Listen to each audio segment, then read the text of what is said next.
amigos, estamos aqui de novo no podcast Demasiado Humano. É um prazer visitar aqui a Sangha, Águas da Compaixão, Sim. da monja Ishin Havens, e conversar com ela novamente sobre assuntos super interessantes e profundos, que eu acho que todo mundo sai enriquecedor, assim, sai rico dessa conversa. Que legal tê-la aqui, monja. Opa! É um prazer de novo te encontrar. Igualmente, um prazer, divertido conversar com você.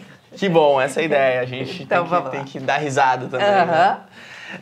Monja, tantas coisas, né, que a gente estava conversando antes agora da gravação, que a gente não conversou na nossa primeira entrevista, que teve mais de 1 hora, se eu não me engano, e que abarca o budismo, abarca as crenças das pessoas hoje em dia, a atualidade, as diferentes abordagens que as pessoas têm e visões que as pessoas têm. Eu acho que é interessante a gente conversar um pouco, quebrar alguns dogmas que a gente cria sobre o que está, sobre a prática do budismo e as crenças. Eu vou começar perguntando sobre uma curiosidade. Sim, que eu tenho. Vamos lá.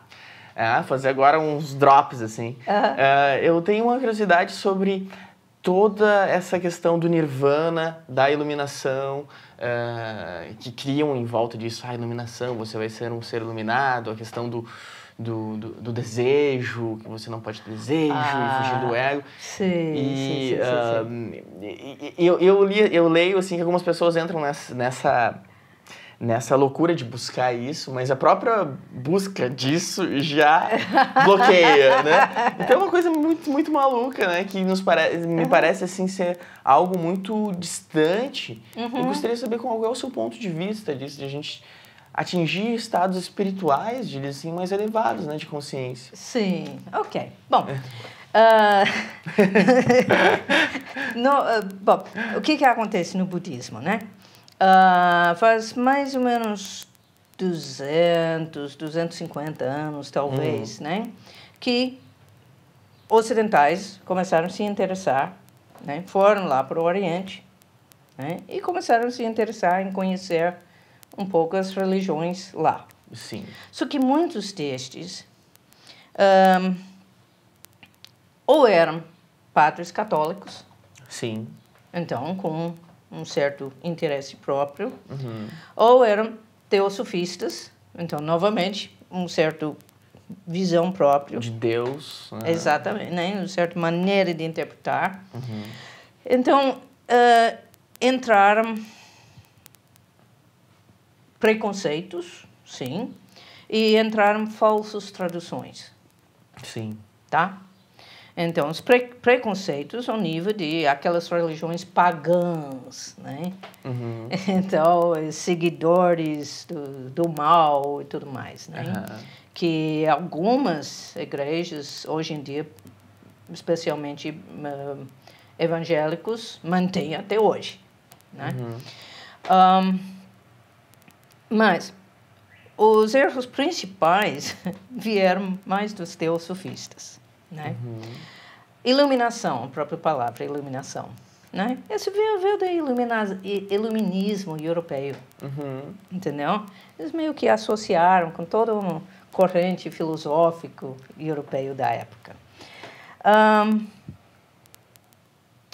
As quatro nobres verdades. Você vai encontrar ele sempre listado como a vida é sofrimento. Errado. Né? E isso acaba sendo taxado, tá vendo, é nihilista. Não, nada disso, né? A vida não é sofrimento. Porque nós temos muitos prazeres na vida também. Então, qual é o problema? Quando você investiga a palavra original, que é dukkha, você descobre que ele está se referindo a, vamos dizer, comparando com uma roda de carroça, né? Roda de madeira, e o eixo está fora do centro. Então, o que acontece? Ele gira suave e, de repente, blum! Sim. Entendeu? E roda suave, gostoso, a vida está tudo gostoso e, de repente, blum! Uma chacoalhada. Né? Então, uma tradução mais apropriada seria insatisfatório. Porque o que acontece? Estamos sempre querendo mais alguma coisa. Eu estou com fome, eu quero comer. Então, eu vou lá, como satisfeito. Aí eu já quero água. Tomo água. Estou satisfeito. Aí eu já quero tirar uma soneca. Aí eu vou lá dormir. Estou satisfeito. Aí eu já quero... fazer algo e algo. Já quero.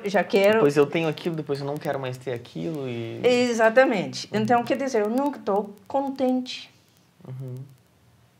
Entendeu? Porque eu estou sempre querendo alguma coisa. Aí vamos para o segundo desses 4 verdades. Qual é esse sofrimento tem causa. Bom, esse dukkha tem causa. Aí, terceiro, qual é a causa? Aí isso vem traduzido como desejo. E de novo, todo mundo entra na confusão. Porém, não é exatamente esta palavra, desejo. Não.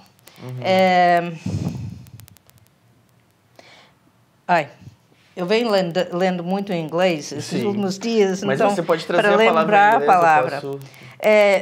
seria o desejo ardente. Né? A palavra original significa sede. Então, por exemplo, a pessoa que está perdida no deserto, então ele está desesperado para água. Certo? É um desespero mais. Isso.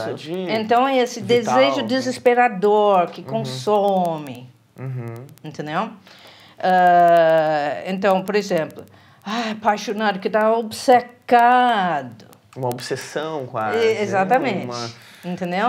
Uma ilusão de aquilo é vital para ti. Exatamente. Não seria vital. Exatamente. Né? E se vê muitas pessoas que estão sempre com a crença, eu vou ser feliz quando? Eu vou ser feliz se. Entendeu? Enquanto que não tiver esse quando ou esse se, fica infeliz. Né?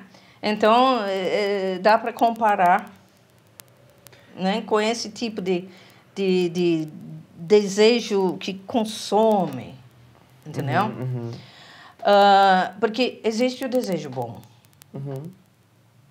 Nós precisamos querer comer. Mas querer comer de forma apropriada. Nós temos que querer namorar, casar, ter filhos. Se não fosse, a raça humana já não existia mais. Sim. Né? Então, é necessário, na medida certa, e não obsessivamente. Né? Nós temos que querer dormir. Né? É ótimo que queremos criar, entendeu? Mas nós temos ou querer criar, ou querer isso, aquilo, que nos traz sofrimento. Que nos traz a insatisfatoriedade. Entendeu? Então, aí que está fora do equilíbrio. Esse balanço, esse equilíbrio. Sim. Então, no budismo, a gente não fala em pecado. A gente fala em ação habilidoso ou inábil. Então, inábil é que está criando algum tipo de sofrimento, ou para a própria pessoa, ou para os outros, ou para os dois lados. Sim. Né? E a ação habilidoso está fazendo bem para si mesmo, para os outros, para todos. Né? Então, é por isso que um excesso de desejo de comida, sim, né? E aí faz mal. O que ele está... Que ansiedade está criando isso, exatamente. Né? O que está escondendo? O que está por trás? Exatamente. Tá por trás disso? Exatamente. Né? Então, quer dizer, a gente tem que qualificar essa palavra desejo. Para o desejo ardente, o desejo que consome. Interessante isso. Eu não Entendeu? sabia dessa diferença. Tá? E o quarto? E o quarto, sim, seria o estado de nirvana, que acaba sendo traduzido como iluminação, que seria a paz, a libertação desse sofrimento. Aí nós temos 2 maneiras de interpretar. Um seria de não sofrer aqui agora, nessa vida, né? De desenvolver equanimidade, um equilíbrio emocional, no qual, né, a resiliência, que é a palavra-chave para a psicoterapia, né? Então, da gente poder estar desfrutando a vida bem, né? Com seus altos e baixos, né? Sabendo lidar com esse equilíbrio emocional, né? Ou temos a libertação budista, que seria a libertação da roda de samsara, que tecnicamente seria a libertação da roda de renascimentos. Aí entra a questão de alguns acreditam que tem as outras vidas, que alguma coisa continua depois dessa vida, Sim. que esse algo pode renascer. E, né? E outros ficam, mas isso não tem prova, não interessa. E se eu sou obrigada a acreditar nessas coisas, eu não quero saber do budismo. E aí se entra em outras E a ideia seria discussões. que depois de número X de vidas, a gente consegue, numa tal vida, a gente consegue essa evolução e não precisa mais seguir. Exatamente. Porque no fundo, dentro desse contexto, né? Porque lembre-se, o budismo nasceu do hinduísmo. Sim, né? Lá na Índia. Né? Vários vamos dizer, um movimento de, vamos dizer, de reforma em relação ao que estava sendo praticado na época e virou o budismo, né? Então, nesse contexto, naturalmente, acreditava em renascimento. O hinduísmo. O hinduísmo, né? Então, esse desejo, no fundo, esse desejo ardente, não tinha nada a ver com desejos mundanos, mas o desejo de renascer. Sim. Entendeu? O desejo da experiência físico do renascimento. Né?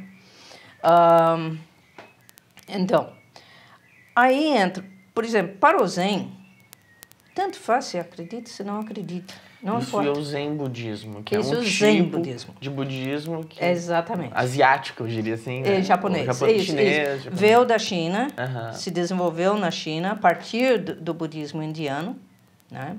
E da China foi para a Coreia, da Coreia foi para o Japão, aí foi para Vietnã, né? O Thich Nhat Hanh é um grande mestre Zen vietnamita. Essa cultura é espetacular, né? Eu acho que se a gente estudar isso, a gente acaba se envolvendo com todo o Oriente, que nós aqui ocidentais não temos quase nenhuma noção, e uma história riquíssima. Quantos mestres budistas existem? Existem milhares. Não, são Tô brincando, são 2.600 anos de tradição, né? Existe muita história, muita riqueza aí em cada país. A gente pensa na Índia, a gente pensa na China, no Tibete, no Japão. Então, assim, eu acredito que deva ser muito, muito rico aprender isso, se envolver com isso. Sim, é fascinante, né? Como eu comentei mais cedo, né? Quanto mais eu pesquiso, quanto mais eu estudo, quanto mais eu fico na essência, todos os budismos estão falando a mesma coisa, né? Tem pessoas que ficam falando, não, que são budismos, né? Então, né, budismo chinês, vietnamita, coreano, japonês, de Sri Lanka, Theravada, não sei o quê, Terra Pura, não sei o quê, Nichiren, né? Esse monte de escolas diferentes. Mas, no fundo, estão todos chegando no mesmo ponto. Né? Todos os budismos, já que, né, na hora que está querendo falar que são todos diferentes, eles têm muitas coisas em comum. Exatamente. Eles se baseiam nesses 4 nobres verdades que eu falei. Se não se baseiam nessas 4 verdades, não é um budismo legítimo. Existem grupos que se chamam de budistas, mas como eles não aceitam essas bases, não são considerados pelos outros como budismo legítimo, né? Tem os 3 refúgios, né? Eu me refugio em Buda, no Dharma e na Sangha, né? E o caminho dos 8 aspectos. Então, esses bases são comuns a todos. E mesmo que muda a roupa, muda a decoração, muda o estilo artístico das imagens, Sim. muda as cores, né? E pode até mudar a abordagem. Tem grupos que fazem mais estudo, outros grupos fazem mais meditação, outros fazem mais recitação de mantras. Mais debates, como você Mais havia debates, falado, né? exatamente, né? Mas eles vão para o mesmo lugar. Então, o mestre realizado, tanto faz a escola. É interessantíssimo, né? Fazendo um paralelo com a própria psicologia. Existem diferentes abordagens na psicologia e, de alguma maneira, cada uma busca marcar o seu território e a sua identidade. Sim. Porém, se a gente começar a analisar, elas possuem muitas coisas em comum. E a gente, se a gente juntar o bom terapeuta, ele tem que possuir aquelas características comuns em praticamente todas as abordagens terapêuticas, né? Então, na verdade, todo mundo está buscando, generalizando, né? Mas, assim, basicamente é a mesma coisa. Né? É isso. Não, fica engraçado porque na área de psicologia, sim, eu já, na década de 80, 90, eu li muito. Sim. Né? Se você for ver a biblioteca, você vai ver, a maior parte lido. Sim. Né? Mas, em termos de estudo formal de psicologia, é agora né, que eu estou chegando, né? E está acontecendo todo esse movimento de mindfulness. Né? E, obviamente, eu estou escrevendo TCC, que vai virar monografia, né? Então, estou pesquisando bastante. E aí, tá. Mindfulness-based terapia comportamental baseado em mindfulness. Ok. Primeiro da aceitação. Aí vem terapia cognitivo-comportamental baseado em mindfulness. Aí vem, deixa eu ver. Tem terapia da aceitação. Aí terapia de aceitação e compromisso. Terapia dialética. Aí existe a psicologia positivista. Positivista, sim. Positiva, eu acho. Positivo. Isso, psicologia positiva. Aí tem a terapia para adições. Tem a terapia para peso. Tem a terapia de compaixão. Né? Então, quer dizer, e aí lá estou eu pesquisando, porque eu vou ter que comentar a respeito no meu TCC. E qual é a verdadeira diferença entre um e outro? Né? Porque tem hora que não. São alguns detalhes. Uma rosa é uma rosa, é uma rosa. Tanto faz, se chama de rose ou de rosa. Né? Eu acredito muito naquela frase, se eu não me engano, do Jung, né? Que quando você está na frente você é o terapeuta, você é o psicoterapeuta, está na frente do paciente, não deixe tudo que você estudou para trás e você é uma pessoa na frente de outra pessoa. Exatamente. E eu acho que isso não só na psicologia, como em todas as áreas, né? A gente tem que, às vezes, se despir dessas teorias e desses contextos, né? Nós somos humanos, demasiadamente humanos, um na frente do outro. Exatamente. A única diferença é que um tem treinamento, que vai deixar o lado intelectual, mas essa parte de apego às teorias vai deixar na porta. Com certeza. Mas o treinamento está lá. Exatamente. Está lá, né? É a mesma coisa, por exemplo, para mim, como professora de Dharma. Eu adoro o título, que é Sensei. E o que esse título quer dizer? Sensei? Sen, na frente. Antes. Sei, viver. Então, é simplesmente viveu na frente. Ser antes. Exatamente. Então, tem que saber antes, sensei, eu sei antes. Não. Antes de saber, eu sei. Eu sou. Antes de saber, eu sou. Mas, então, eu só preciso estar na frente, eu não preciso subir num pedestal, ser coisa especial, diferente. Na frente. Então, eu tenho um treinamento que me permite estar na frente. Só isso, é ser humano com ser humano. Exatamente. É coração. Né? Eu acho que muitos ocidentais confundem a prática do Zen, por exemplo.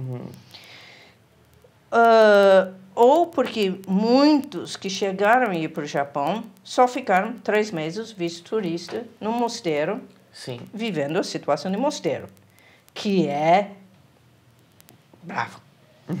Super rígido. Isso, né? De todo e qualquer mosteiro. Católico, qualquer mosteiro. E acaba não tendo oportunidades de vivenciar como é na prática, no templo, atendendo a comunidade. Essa relação da Isso. Então, eles acabam vindo e fazendo um zen militar. Né? E ainda, novamente, os primeiros textos que acabaram ficando famosos também levam a acreditar que era uma outra coisa, muito dramático, né? E que, de repente, não tem nada a ver. Porque, para mim, todo o budismo, não importa a escola, é de abrir o coração. De pacificar a mente, pacificar o coração, encontrar, sim, a paz e tranquilidade. Que legal. Muito bom. Monja, existem uns termos que as pessoas usam bastante. Sim. Como, por exemplo, o karma, o dharma, né? E que vem do budismo. A gente tem uma ideia popular do significado deles. Isso é o meu karma, porque isso aconteceu comigo por causa do meu karma. Eu devo ter um karma por causa da minha vida passada, alguma coisa assim. Como é que vocês e principalmente, né, o zen budista, enxerga essa questão das vidas passadas também, né? Porque tem toda essa relação também das vidas passadas. Não sei como é que... Bom, o zen é extremamente prático, extremamente pragmático. Interessante. E o budismo clássico também. Então, mesmo que a gente sabe que o budismo clássico, né, era um pressuposto, vidas passadas, vidas, né, renascimentos, inclusive tem as histórias do Buda no processo de estar se iluminando, de estar lembrando todas as suas vidas passadas, não sei o quê, né? Mas mesmo para o budismo, você vai nos sutras clássicos, assuntos que não se discute.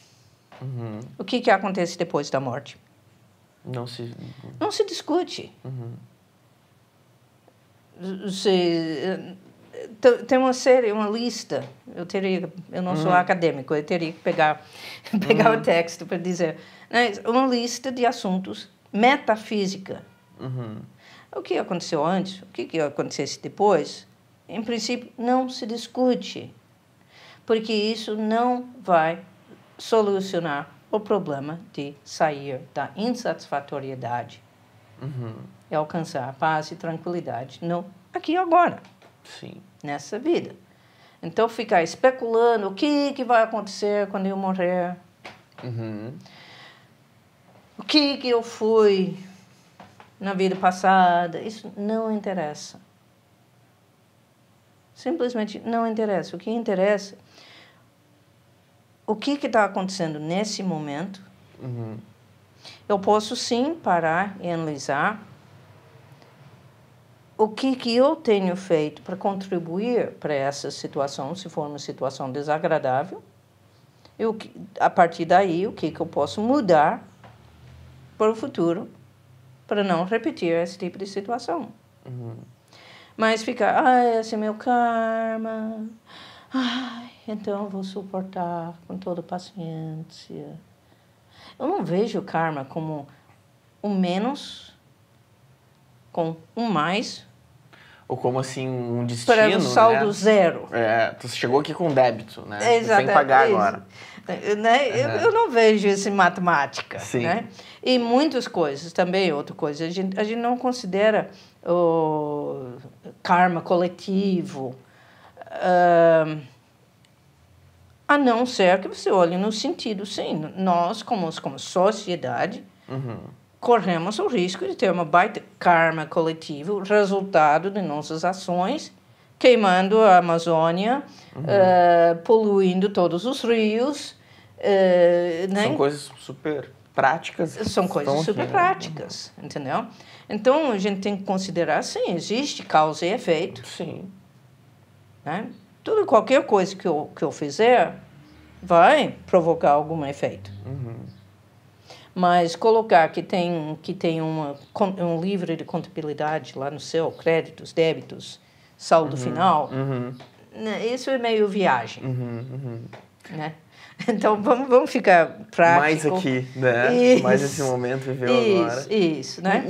E o Dharma? Qual seria o significado? Agora eu me esqueci o significado do Dharma. O Dharma... Bom, para o budismo, começa com os ensinamentos clássicos de Buda, dos quais o que nós temos que chega mais perto dos ensinamentos originais data de mais ou menos 300 anos depois do falecimento do Buda. Tá? Então, que é mantido na tradição Theravada. Então, o sentido original são os ensinamentos clássicos. Aí, a gente expande isso para todos os ensinamentos históricos, né?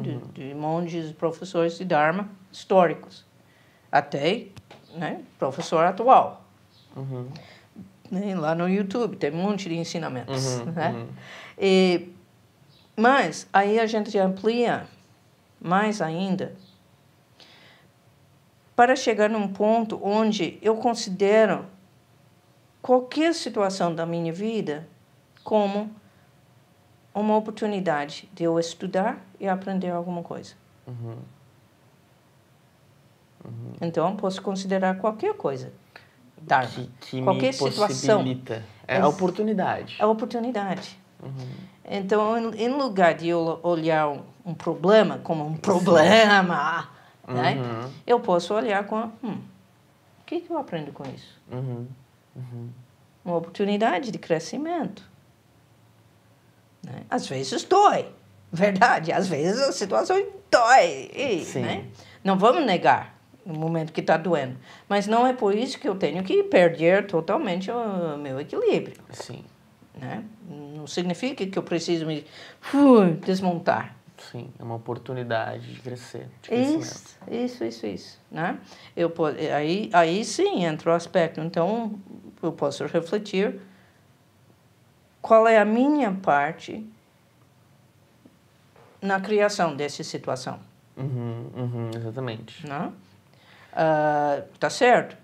Terremoto lá no Japão, então, eu não tenho muito... Eu não fiz o terremoto. Né? Como diz o Freud, às vezes um charuto é somente um charuto. Né? Então, quer dizer, um terremoto, um desastre, nem sempre é por causa de karma. Mas eu posso, sim, estar analisando qual é a minha parte na criação dessa situação. A partir daí, o que eu mudo, o que eu aprendo, o que eu cresço, o que eu ajusto para que fique melhor no futuro. Exatamente. A minha interpretação, como é que eu vou lidar com tudo isso? Né? Isso, exatamente. E a gente cria o nosso inferno e o nosso céu. Sei. Aqui mesmo, né? Não tem uma história zen? Adoro histórias zens. São divertidíssimas, né? Que fala de um grande samurai que foi procurar o mestre zen e perguntando: mestre, o que é o inferno? Aí o mestre: mas você tem coragem, seu vagabundo, você tem coragem de vir fazer uma pergunta desses para mim? Olha essa roupa horrível, essa espada descuidada.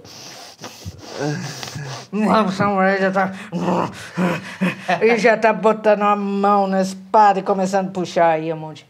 Aí abre os portais do inferno. Uhum. Aí eu... Opa.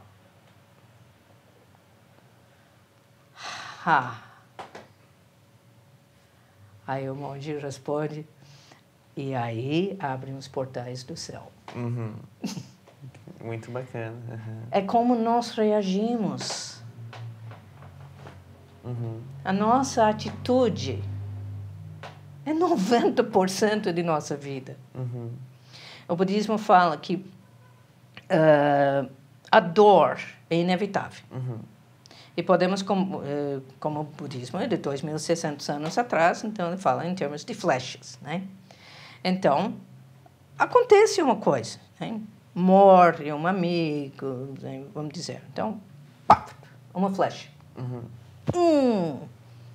Óbvio que dói. Uhum. Aí eu tenho três atitudes. Ou eu paro, respiro, e vou tratando de tirar a flecha. Sim. E curar a ferida. Uhum. Ou eu fico lá, enquanto que eu não entender por que me atirou essa flecha, Uhum. qual é a matéria que é feito, que tipo de madeira, se tem veneno, se não tem veneno. Ninguém mexe enquanto que eu não estiver entendendo isso. Uhum. Uhum. Né? E quantas pessoas chegam, né, até, falando que estão pensando em querer estudar comigo, mas querem entender isso, aquilo, outro. Qual é a minha posição em respeito a isso, aquilo, outro, um monte de conceitos. Eu sou pá, né? Sim. Ou, o que é mais comum, então já deu a flecha. Uhum. Tá doendo. Mas aí começa. Aí a gente pega aqui atrás, mais flechas. Uhum. Por que isso só comigo? Eu não mereço. Uhum. Oh, né? Eu sou incompetente. Mas como é que eu vivo sem esse meu amigo? Eu deveria ter ido lá semana passada, não foi. Aí começa se culpando E acaba vivendo fazendo... um ciclo, né? A pessoa se acostuma com esse comportamento. Exato. E para o budismo está simplesmente, começou com uma flecha, só que a própria pessoa vai colocando Outras. A partir dela. Uhum. A partir dela. Uhum. Então, enquanto que, na medida em que a gente desenvolveu esse estado de paz e tranquilidade, que está dentro de todos nós, depois falo, Uhum.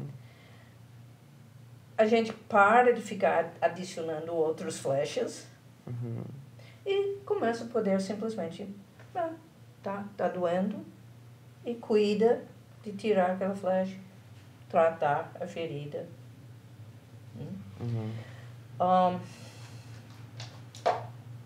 Esse estado de paz e tranquilidade está dentro de nós. Sim. E se alcança esse estado... Eu não cheguei numa conclusão definitiva se eu vou dizer que todas as religiões estão indo para o mesmo ponto ou não.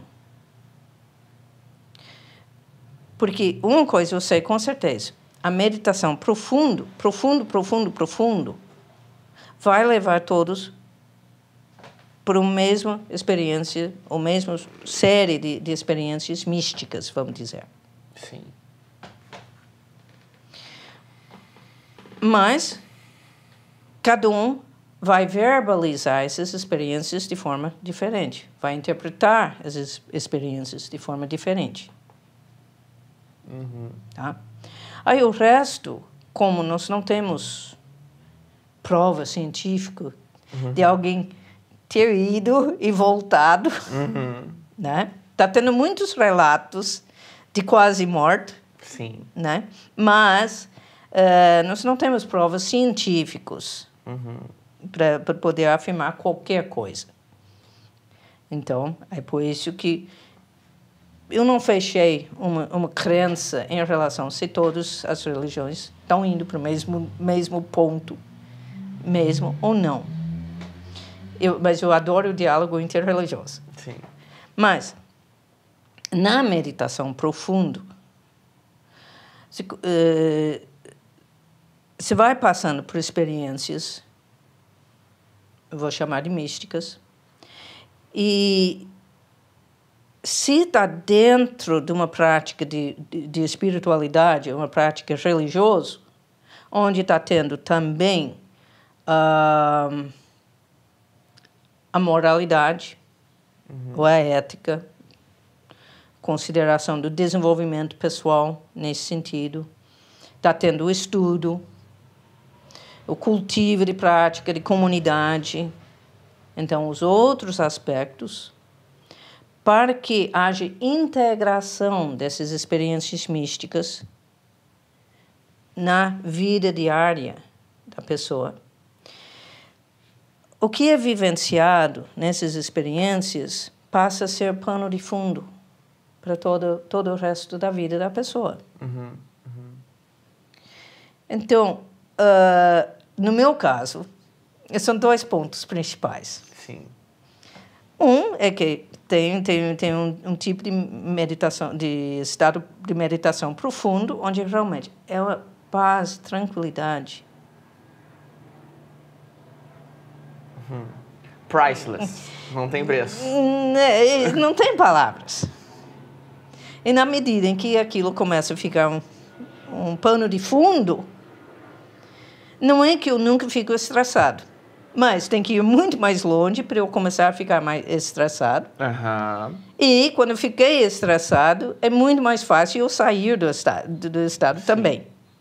Né? Se eu estou num dia que todos os computadores da casa estão dando problemas e eu não estou conseguindo trabalhar, depois de uma semana eu começo a ficar estressado. Normal. Né? Normal, sou ser humano. Mas, mesmo assim, lá o pano de fundo tem essa paz e tranquilidade de que está tudo bem. Saber que no fundo está tudo Está bem. tudo bem. Mas também tem um outro que eu tenho tido muita experiência também na meditação profunda, que se percebe nitidamente na unipersonalidade, porque tem um estado que esse universo é uma grande piada. É uma comédia do absurdo. É como se fosse o universo inteiro dando gargalhada. Sim. Que bom poder levar as coisas não tão a sério, né? Exatamente, exatamente. Então, eu sempre tinha um lado de estar brincando, né? Que é uma boa maneira de lidar com o estresse. Com certeza. Mas que na meditação profunda e já em treinamentos antes, entrava em contato com uma coisa bem no fundo, que o universo inteiro está dando risada, se divertindo. Então, quer dizer, esses dois aspectos estão lá, tipo, virando o pano de fundo da minha vida. Então, eu comparo com aquela corrente profunda do oceano, que simplesmente vai, né? Superfície, um dia calmaria, outro dia tempestade, né? Aquelas ondas de 10 metros de altura, 30 metros de altura, outro dia calmaria, outro dia né? Pequenas ondinhas, né? Esse é o nosso vida diária. Sim. Mas lá no fundo aquela correnteza que simplesmente vai indo. Vai indo, não se abala com nada. Né? Então, isso é paz e tranquilidade que eu acredito que todas as religiões querem transmitir. E muitos chegam a transmitir. Né? Eu me divirto comparando, por exemplo, as regras monásticas nossas, do Zen, e as regras monásticas dos monges beneditinos. Sim, os cristãos. Isso, que lá em São Paulo eu participava de um grupo de diálogo interreligioso, no qual participavam também os monges beneditinos. Lá tem o mosteiro São Bento, que é famoso, né? Eles até cantam o canto gregoriano, bem tradicional da cidade. E a minha vivência era tipo, não, um olho nos olhos dos outros e você também esteve lá. Ah, muito bem, você também conhece isso. Sim. Mas o cômico que as regras, tipo, para o ingresso, como receber o noviço? Mesma coisa. É a mesma coisa. Muito Mesma parecido. coisa, mesma coisa. É. Quebrar com essas divisões todas, né? Sim. Já que estamos todos juntos. Sim. Que legal. Sim. Monja, eu fico pensando, fiquei curioso sobre a sua prática meditativa. Como é que é você, monja em Ravens? Você pratica meditação todo dia? Como é que funciona isso para ti? Essa relação? Porque eu realmente não sei, mas existem várias tipos de meditação, práticas diferentes, sim, né? sim, sim. Às vezes a gente gosta mais de uma do que de outra, e a gente sente mais à vontade de praticar aquilo, né? Isso, né? Bom, a fase inicial no Zen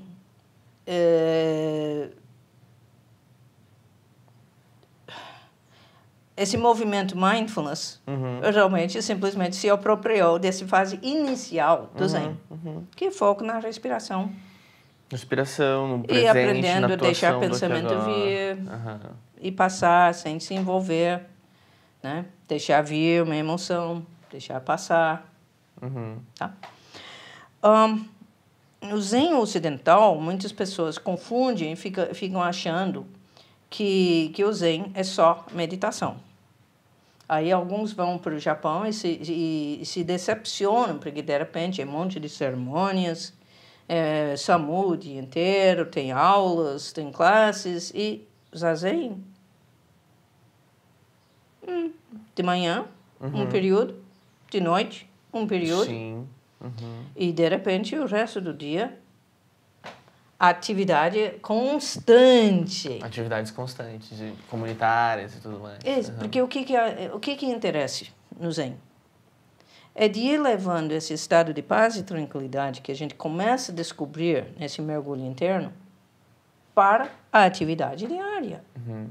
Eu me recordo que o guru lá dos Beatles, agora não me lembro o nome dele, Maharishi, alguma coisa assim. E ele teve uma frase uma vez, que as pessoas começaram a se preocupar muito mais em meditar do que fazer qualquer outra coisa na vida delas.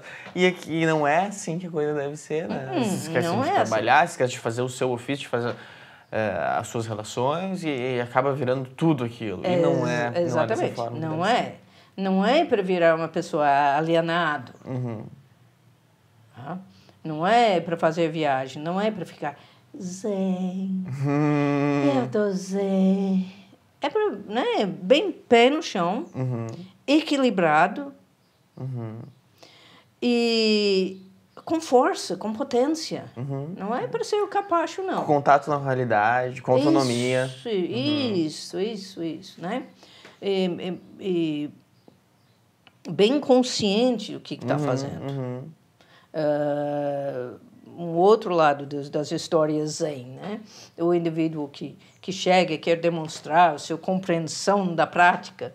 Né? Ah, mestre, eu entendi isso, tive essa experiência. Aí o mestre pergunta, quando você entrou na sala, você deixou o seu chinelo no lado direito ou no lado esquerdo?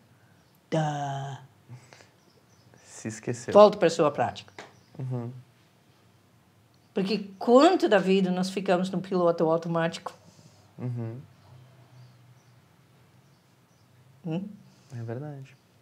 Ele está fazendo coisas nem sabendo o que está fazendo. Aí entra, então se começa a estar sabendo o que está fazendo. Bom, próxima pergunta. Qual é o sentido de estar fazendo isso? Para que está fazendo isso, aquilo, outro? Quais são os seus valores? E a sua ética e moralidade? Ultimamente, parece que honra, dignidade, ética, moralidade, parece que viraram palavras tabu. Sim, ou para coisas raras também, né? Tá? E são essenciais. Como se vai abrir o coração? conviver em paz e harmonia, e em segurança, inclusive, se não cultivar esses valores.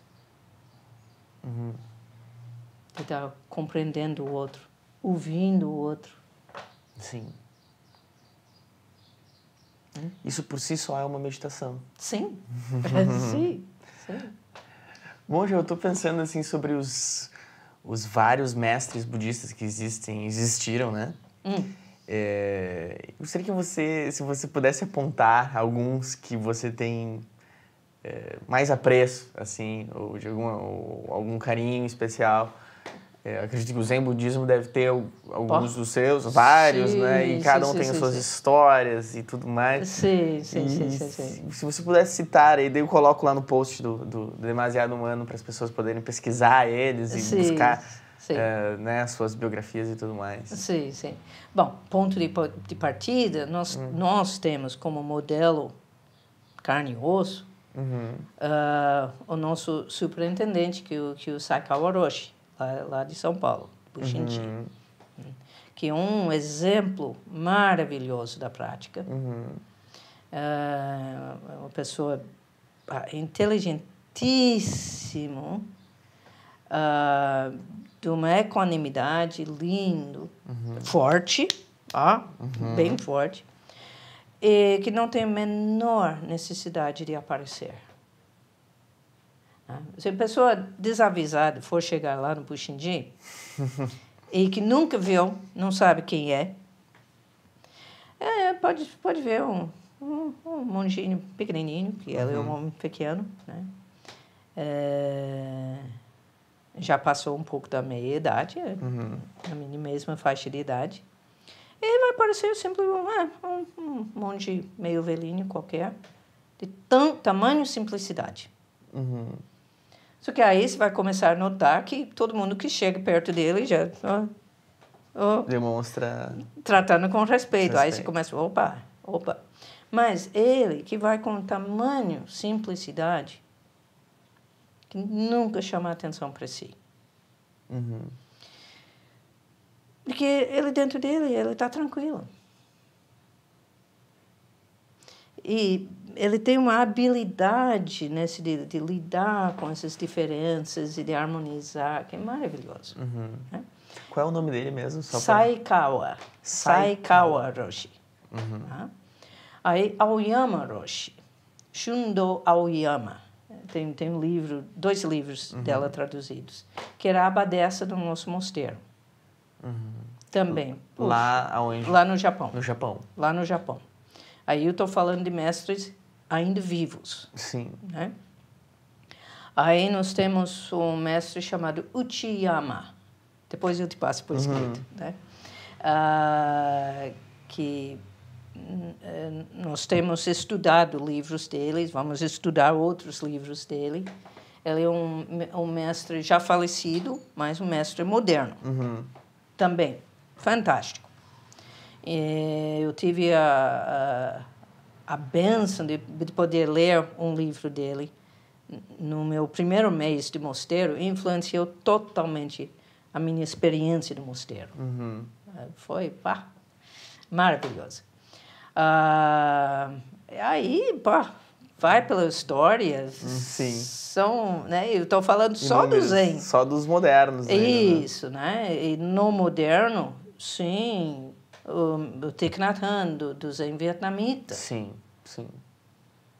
O próprio Dalai Lama, do budismo tibetano. Né? São os modernos, ainda vivos. Tá? Então, você pode ler qualquer um desses. Uma história riquíssima, né? Sim. Aí, depois você vai olhando 2.600 anos de textos e comentários. E, obviamente, é bom ler os sutras clássicos. Tem um site chamado Acesso ao Insight. E lá tem muitos dos sutras clássicos traduzidos. Que bacana. Monja, tu tens alguma mensagem aí, uma última mensagem para deixar para os nossos ouvintes, para o pessoal que está nos assistindo no YouTube? Para finalizar, não sei se tem alguma outra coisa que você gostaria de passar. assim, o nosso tempo já está se esgotando, então eu pensei... Independente de se você vai desenvolver uma prática de espiritualidade ou de religiosidade, por favor, aprenda a aproveitar de momentos, como, por exemplo, estar parado no farol, no sinaleiro. Como é que é chamado aqui em Porto Alegre? Sinaleira, a gente Sinaleiro, fala. Ou tá no bom. farol, né, pro Brasil. Não, às vezes, Não sei se é no Brasil também. Às vezes eu falo farol. Semáforo, né? Semáforo, né? Mas tá parado lá no trânsito, a nossa tendência, pelo menos eu antigamente ficava lá, não.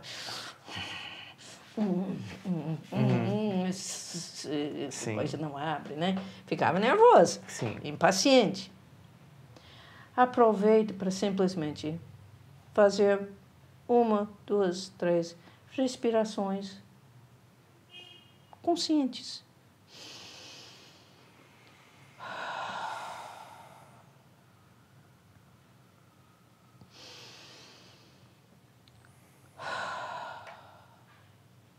Se permite a relaxar naquela oportunidade, aquela janelinha de oportunidade. Apertou o botão, está esperando o elevador, em lugar de ficar lá, né? Qual que está vindo? Respira.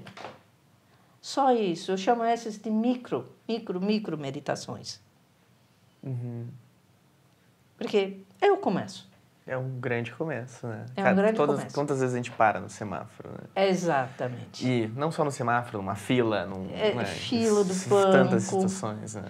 Aqueles que aprendem a fazer meditação, mesmo no nível de mindfulness, especialmente se for um tipo de meditação como no Zen, com os olhos entreabertos e não fechados, é fantástico, tem uma meditação andando. Né? Então tá com o seu pacote de objetos nos braços, lá na fila do banco, e fazendo Qigong, meditação andando.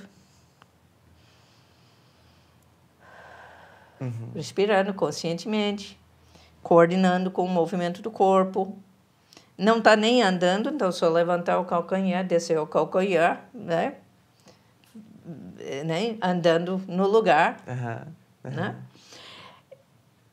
E você vai se surpreender como isso acalma.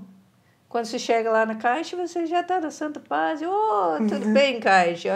Ele que desmaia, alguém chegando lá. O problema vai ser que tem que pagar a conta, daí volta tudo. O problema é que chega lá, tem que pagar a conta, daí vai tudo por água abaixo. Não, mas tô brincando.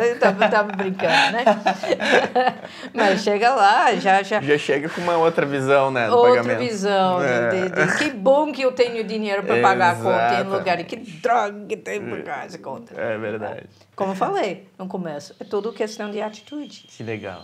Ótima mensagem aí para todo mundo. Tá bom. E Monja, de novo, eu queria pedir para que tu deixasse o teu contato, quem quisesse entrar em contato com a Sangha ou contigo, como é que faz?